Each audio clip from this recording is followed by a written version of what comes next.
It's a beautiful sunny day outside and it's the 17th of July. Happens to be a Saturday, 2021. Welcome to UBC Lunchtime News. A very good afternoon. My name is Sharon. Kyomugisha. In our top stories of the day, President Sharon has challenged leaders to embrace lasting solutions to people's issues. Now addressing the parliamentary caucus of the National Resistance Movement at Kololo Independence Grounds in Kampala, Museveni vowed to consolidate Uganda's security.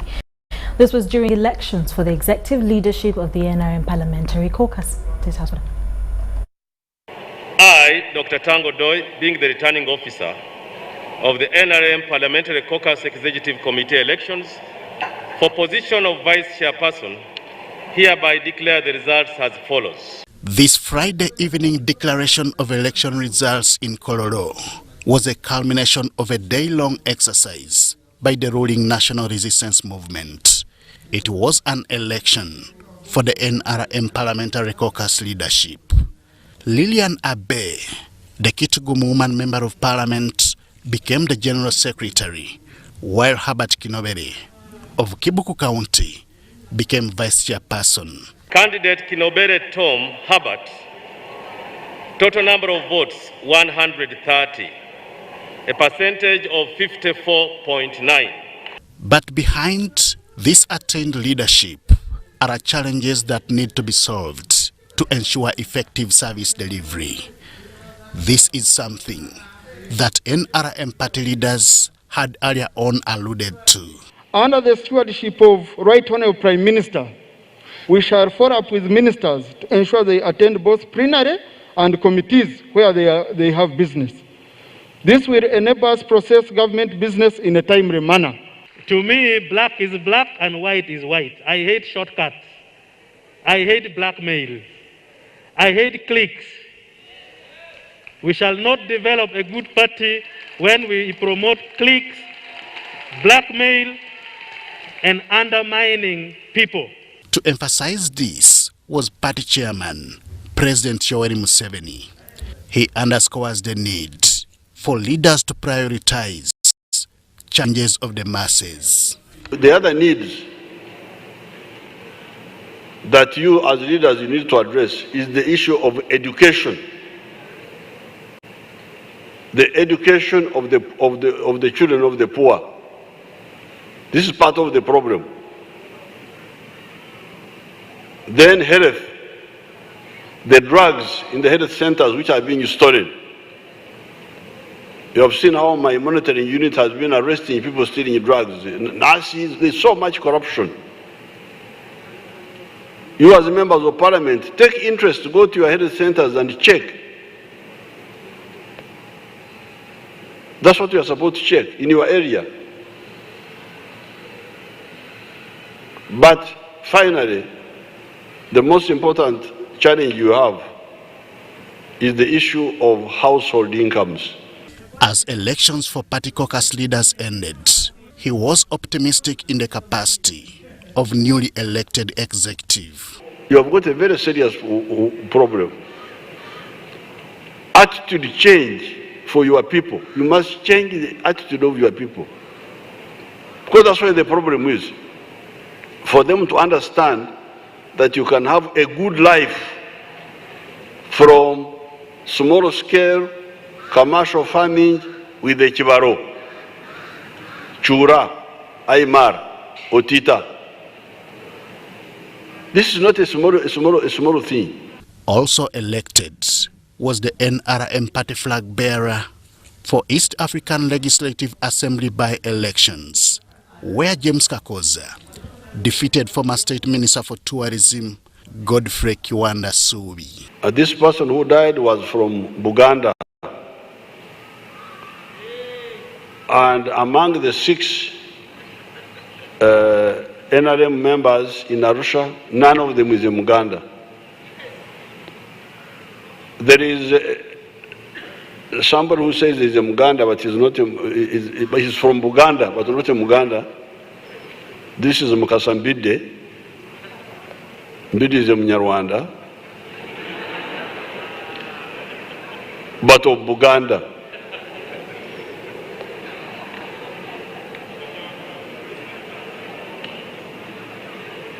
but he's also a DP on the other side. So we said we need to ring fence this for Uganda. With all this emphasis, what now remains is walking the talk of ensuring effective service. Henry Okrut, UBC. Moving on, the High Court Civil Division has declined to entertain a certificate of urgency application filed by lawyers representing suspects in the attempted murder of General Edward Katumba Wamala on the 1st of June 2021. In this application, lawyers wanted court to hear the Human Enforcement Rights application seeking for immediate medical attention to the accused following alleged torture inflicted to the accused. A trial judge in the case of attempted murder of General Edward Katumba Wamala has declined to grant a certificate of urgency to the accused's lawyers. Now we are talking of specialized medical treatment for torture effects. No, the application can be heard even after 5 years. It doesn't take away the torture. The torture was there. If it was there, that's the end. You see, you can enforce your rights even after 10 years. I think 10 years is the maximum. Yes, my lord, we are. Musa Sekana advised the lawyers to first address their concerns to the prison authorities and to talk to the suspects before seeking court's intervention. The one of gathering evidence of where maybe by the time the lockdown ends, the scars will have been healed, they will have been treated, will not establish just a different thing. That's a question of evidence. Make it against who? Prison authorities. Apply, they refuse, then come to court and say, they have denied us access to examine when the scars or whatever is still fresh. The accused lawyers decided to withdraw the application.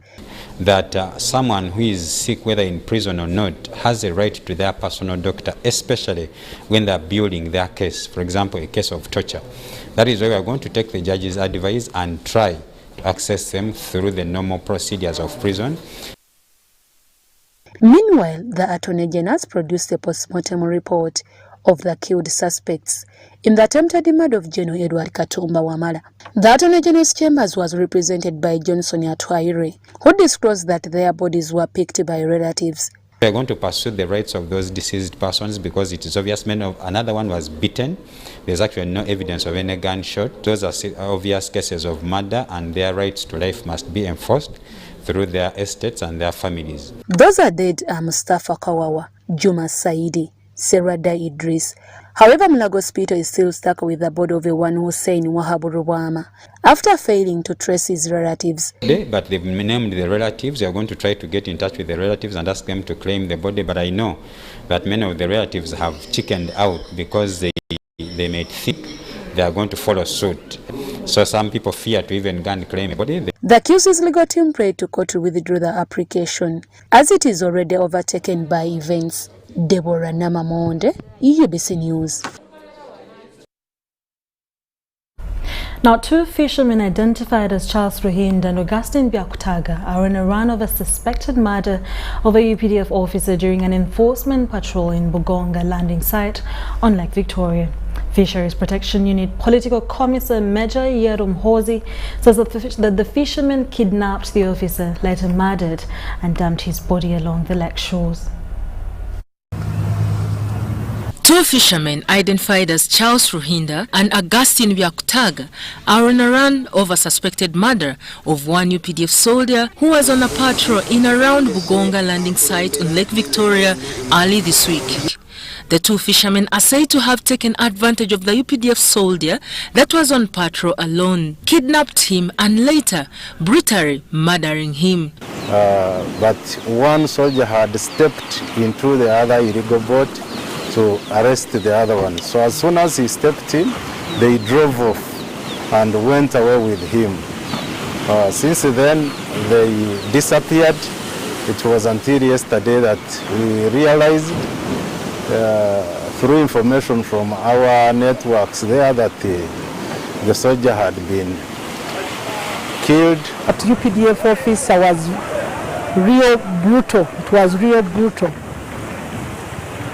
And I would like to give advice to my fellow chairpersons in each and every learning site, chairmen, to see that the screen, which whoever comes at the learning site to do any work from there, should be screened. Because what we did has brought a gap between us and those who are enforcing the law on the lake. UPDF Marines Political Commissar Major Yerom Hosi says the officer was murdered as he tried to enforce good fishing practices. The body was found floating around Gulwa fishing landing site. Say it was so unfortunate and very bad, and on that note we would like to appeal to the public to desist from these criminal acts of engaging and killing enforcement officers, because we are not their enemies. We did not come to stop them from fishing. We only deal with those who conduct illegal activities. The UPDF and CID team managed to retrieve the body, which was taken to Mulago Hospital for post-mortem. The preliminary report, however, indicates that the soldier was strangled and hit using the oars of Nkasi on neck and legs. So far, one person identified as Chigundu has been arrested to help in investigations. Fishermen have been advised against such criminal acts. And it has never, we had never seen it happen, but this time it happened, and it. Now, the Ugandan security at Elegu border is on high alert following a move by South Sudanese to cross the Uganda against COVID-19 guidelines in the country. According to officials, the South Sudanese started forcing their way to Uganda after noticing that food is being offered in the refugee camps. Parliamentary Committee on COVID-19 in the north urged the security officials to tighten the patrols along the border points to prevent any entry during the lockdown. Our area of great concern. You are aware that Amuru district is the epicenter, is one of the hotspots in as far as the pandemic is concerned. And definitely the entry point, the most serious part, is the Elegu border point, where people cross from Tanzania, from Kenya, from Sudan. So it will be a hotspot. Now, our coming here purposely is to assess the readiness of our team of the country in terms of response to COVID. How do they control entry and exit of persons in and out of Uganda? In terms of COVID, the COVID context, the method of testing, the border controls. Right now, you can see across many Sudanese intend to cross to Uganda even without any test results, and this one increases give a very serious risk to citizens of Uganda. Definitely, I think this for me is a good control. The border always closes at 6 o'clock. We are seeing a lot of struggles. And by the way, in this case, you should also expect that you never know. Some of them, a wise one, can sneak even through the waters. So I think what I've observed is that the security need to be a bit more serious, increase vigilance to ensure that people who are not tested don't enter into the country. Now you have another situation where you see there are people from Sudan who really want to come in, I would say virtually by force. Because I'm told at the moment food is being distributed in the camps. So they want to come and get the food, and then they go back. But our security people have to virtually fight with them to make sure that they don't come in. And if you look at the kind of numbers which are coming, and you see that it is just Amuro, not the Ministry of Health, manning the port health here, you would imagine if the security relaxed a bit, even the port health people would be overwhelmed because they are quite a number. So that is what we have seen. And our thinking is that when we go back, we will still insist that the ministry should take up the issue of port health, and they shouldn't leave it to the district local government.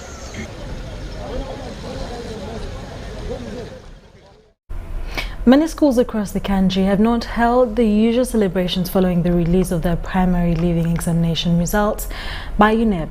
Now, schools across the country, including in Mukono district, remain closed due to coronavirus, and so a few teachers and pupils were able to rejoice despite their good performance. Some of the best performing schools in Mukono have missed out on the usual celebrations due to COVID-19 pandemic currently ravaging the world. Some of these include Seta Junior School Mukono Campus, St. Francis Education Center Namawojolo, Little Angels Mukono and Victor's Christian Junior School Mukono.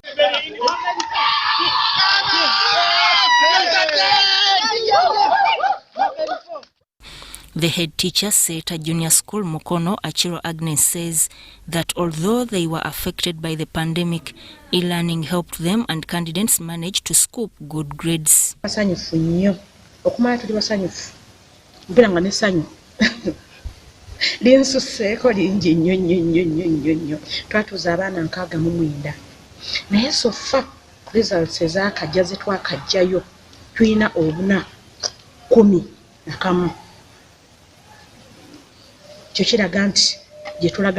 Kino tetukoze n'abazadde bagenda kyewuunya tufunye first grade 10 ku 10 abaana bonna bafunye first grade fozi tufunye 17 iz'abaana bano kuyita subject yange we bakola olupapula lina lulaba namanya bumanya nti wano tewali mmere bajja kusamba busambi and indeed a few pupils found at their homes were visibly happy with their grades. They appreciated the input of their teachers and parents, mostly during the lockdown. I'd like to thank my parents, my teachers, and everyone who has been able to.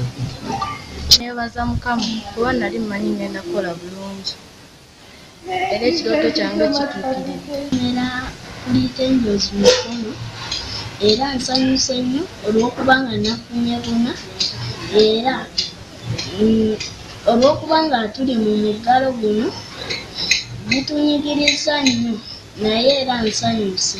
Elsewhere in Buyikwe district, an 11-year-old Mulungi novice emerged the best pupil at Sachu Primary School after he scored aggregates 5 in the 2020 UNEB examinations. Mulungi wants to become a lawyer. I would like to become a lawyer in future. I encourage my fellow pupils to become focused. I thank my parents for the support and encouragement.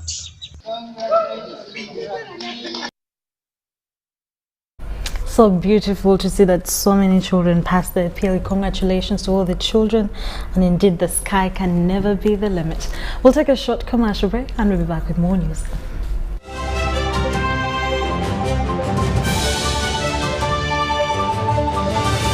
Airtel Uganda has the best and most affordable rates when it comes to withdrawing and sending money. Withdraw money for as low as 330 shillings up to a maximum of 12,500 shillings. Sending money is just as affordable as ever. Absolutely unbeatable. Use Airtel Money on the most affordable network with the largest network of Airtel Money branches in Uganda. Dial *185# to get started. Airtel Money. Simple, secure, borderless. As the financial year 2020-2021 draws to an end, URA has put measures in place to facilitate taxpayers to file their returns and pay taxes within the set deadline. All our offices across the country and the URA Contact Center shall remain open to provide extra support to our esteemed taxpayers. Additionally, we have extended our contact center service hours from 8 a.m. to 11 p.m. Monday to Friday and from 9 a.m. to 3 p.m. on Saturdays and public holidays. In light of the COVID-19 risks, we encourage taxpayers to reach us through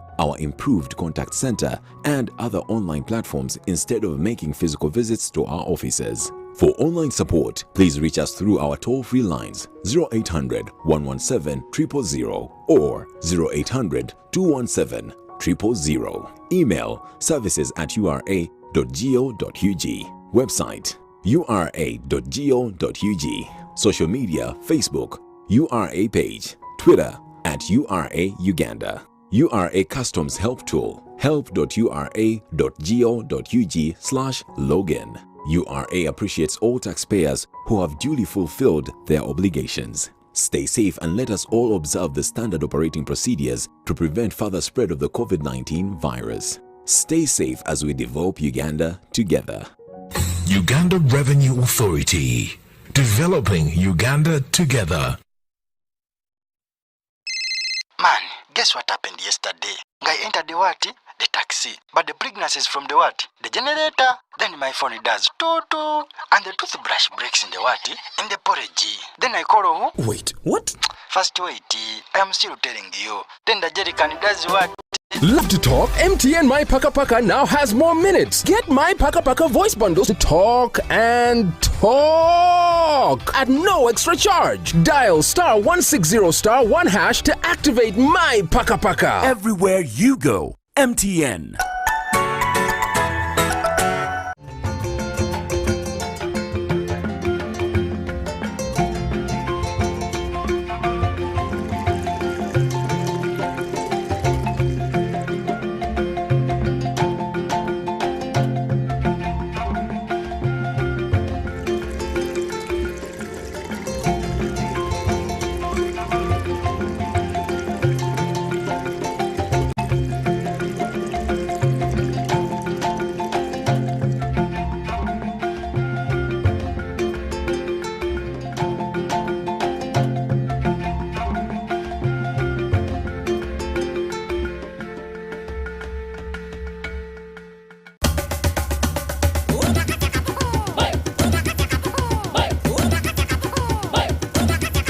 Experience 100% 4G speeds across Uganda with the Airtel 4G Pocket Wi-Fi available at 123,000 shillings only. It comes with a backup battery and 15 GB free for 1 month. Visit the nearest Airtel shop, device selling shop or Airtel online shop. www.airtel.co.ug/broadband-discover. Airtel, the smartphone network.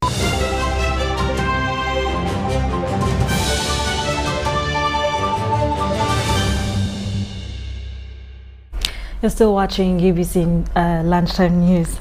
In our business stories, the Minister of State for Microfinance, Sharon has urged all microfinance institutions to put in place procedures aimed at ensuring small and medium-sized enterprises among those affected by the COVID-19 pandemic. Now, the minister was meeting the management team of Let's Go Uganda Microfinance at the Kampala head office to assess the performance and challenges faced by the institution. The chief executive officer Let's Go Uganda, Gals Aijukwe, says measures are underway to boost business for youth and women groups. Details follow. The Minister of State for Finance in charge of microfinance, Haruna Kasolo Cheyune, has applauded Leshigo Uganda for the stringent measures which help boost businesses for both small and medium businesses. Kasolo was meeting the management team of Leshigo Uganda Microfinance at the head office in Kampala. He said through financial inclusion, the gap between creditors and lenders will be bridged. He was also impressed by the measures Leshigo has put to reduce effects of COVID-19 pandemic, which enable clients to remain into business. The Chief Executive Officer, Leshigo Uganda, Giles Aijuke, says his microfinance institution has issued loan repayment holidays to clients for a period of 3 to 9 months. When you have the money, pay it to us. But now that has not happened. When tax falls due, you must pay it as it's due. And because we are struggling with cash flow, we have almost 50 billion of our book on a repayment holiday. We are not collecting any coin from them. So then how do we pay what is due to government? And this loan repayment holiday means that the debtors will not be charged an interest rate or pay any fees per agreed period of time. Leshigo Uganda is a microfinance institution that offers SME loans and education loans, among others. Final end of year income tax. Then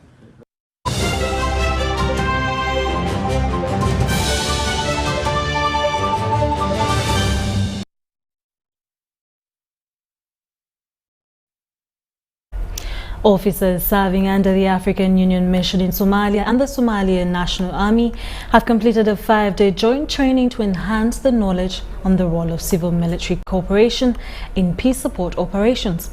The 5-day training, organized by the African Union mission in Somalia Force Headquarters in coordination with the UK Mission Support Team, was attended by civil-military cooperation officers from Somali National Army and the AMISOM military and police components.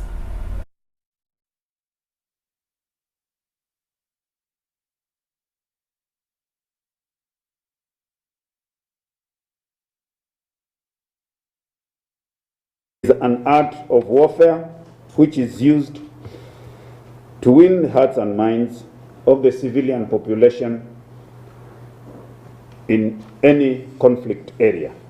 I implore you to make maximum use of the knowledge gained by ensuring its application as you undertake your day-to-day civic duties in your respective sectors. This training particularly was organized to sharpen our knowledge and skills in handling civic work as we are the people who are based in the communities, and we meet with people in the communities, so we need to have knowledge of carrying out civic activities. Teopista, Garimia, Opal.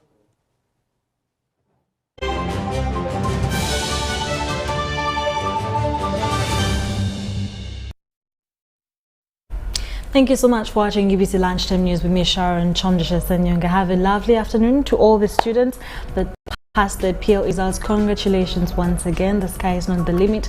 And to all those that maybe you feel like you didn't really do well, that's just the beginning, and that shouldn't define you. Thank you so much for watching. You can stay tuned for more programming coming your way, and have a good afternoon.